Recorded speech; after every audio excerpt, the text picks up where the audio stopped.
ئێمە وەکو حکوومەتی هەرێم وەکو فەرمانگەی میدیا و زانیاری کۆمەڵێ لە داتا و چالاکی حکوومەت هەیە گرفتەکە لەوەدان نەبوو کە داتا نییە گرفتەکە لەوە بوو کە داتا زۆرە بڵاو ئەبۆیەوە بە ناوی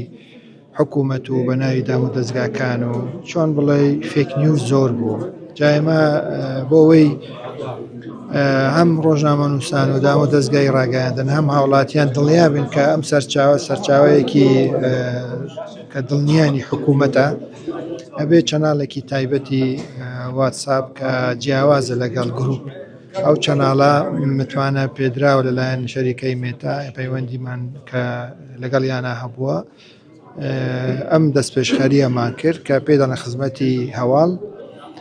ئەو داتانەی کە فعلەن لە حکوومەت دەرەچن بۆ ڕۆژنامەنووس و دەستگایەکە بڕوا کە هەم ڕۆژنامەنووس و هەم دەستگایەکەش دڵنیا دەبێت لەوەی کە ئەو داتانەی کە بۆ ڕۆیشتون داتای فەرمین حکوومەتن ئەمە ئامانجی سەرەکی بوو کە هۆیەکەشی وەکو ئاماژەمدا لە ژاوەژاوەیەکی سۆشیال میدیا و فاوزایەکی سۆشیال میدیا و زانیاریەکی زۆر هەم ڕۆژنامەنووس هەم هاوڵاتی دڵیانە دەبوو لەو زانیاریانە کە ئایا ئەم زانیاریانەی حکوومەتە یان نا بۆی ئەمە ئامانجمان بوو لەوەیە و ئینشاءالله زیاتر پەرەی پێ ئەدەین بۆەوەی ئەو متمانەیە کە لە نێوان حکوومەت و هاوڵاتی و حکوومەت و ڕۆژنامەنووسە هەیە زیاتر بەهێزتری بکەین.